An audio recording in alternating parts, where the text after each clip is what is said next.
Hello, fellow Mass Effect fans. I want to talk about Thane Krios from his development in Mass Effect 2 to his mischaracterization in Mass Effect 3.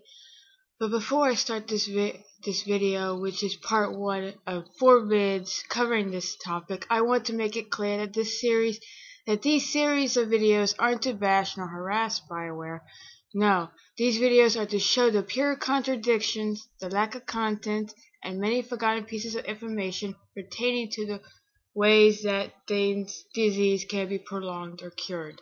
These videos are to be informative and to help the fight of giving us who want to save Thane a choice to do so. Alright, to the heart of this video. Thane Krios is a Drell assassin.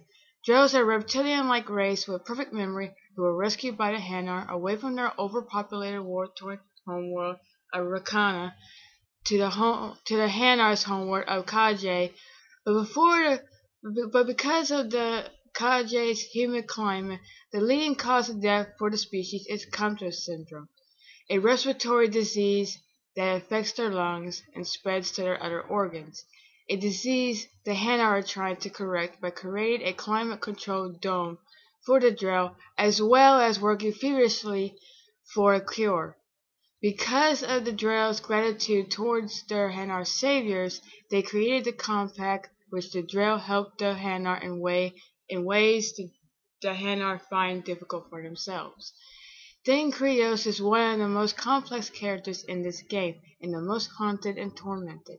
At first we see Thane Krios, a man who is willingly putting himself in harm's way, saving the Solarian workers working for Nassana, and rushing to assassinate Nassana himself. As Shepard talks to him, Thane is defensive, like he's waiting for something. We find out through dialogue that he was waiting for death. He tells us he is dying, and he just wants to make a world a brighter place before he dies. Right now, this character just wants to die. Talking to Thane, he gives us more information about his disease, which is Krios syndrome, and specifically states he has 8 to 12 months before it worsens to incapacitate him. Despite the fact that Hanar are working on a cure, Thane doesn't have hope he would be alive to get it. We see Thane reassigned to the fact that he is going to die. It is not going to stop it.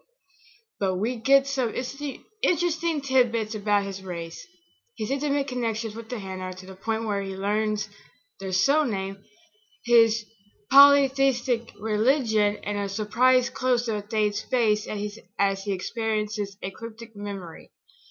Further along, he tells us more about this memory, about this vivid person with sunset-colored eyes who he allowed to get away with blocking his target, a person so vivid that he didn't complete his assassination. Thane makes a comment that Shepard is the only friend Thane has made in 10 years. 10 years Thane has spent alone. This man is already dead, but he finds solace towards Shepard, who has been through as much pain and loss as he has, Paragon or Renegade. Then Thane reveals to us that he had a wife and a son. The implication of a dead wife and a estranged son gives us more insight into Thane and shows us the real motivation to why this character believes he must die and give up living. He feels responsible for his wife's death and guilty for abandoning his son for revenge that grew them apart. It is then we see that Thane doesn't want to die because of his illness, but because of the harm he caused towards his wife and son, feeling that he doesn't deserve a second chance. But Shepard gives him a second chance, and that's where it all changes. After he goes into more detail about his wife's death and his revenge against the people responsible, a female Shepard has the choice of romancing Thane, who calls her, respectively, Siha. Thane is taken aback, but welcomes and confesses that he has come to care for Shepard. With reconciling of his son and his love for Shepard, Thane smiles and comes to look forward to the new life he has been given. But as they race to the Omega-4 relay, he goes to Shepard's room afraid. He who has found a life worth living can't bear to lose it or himself for this mission. He cries and hits his fist against the desk, realizing that he no longer wants death but wants to survive. Shepard has given him a cause and something to live for. She comforts him and simply utters, "Be alive with me tonight." Throughout Mass Effect 2, from his recruitment mission to the last piece of dialogue he utters, we learn much about the man behind the name. He is spiritual, elegant, formal, mature, contemplative, remorseful, protective, a bit of a snarker, hurt, romantic, and at the end of his arc wants to enjoy life with his son in a romance or friend-zoned Shepard. This is called character development.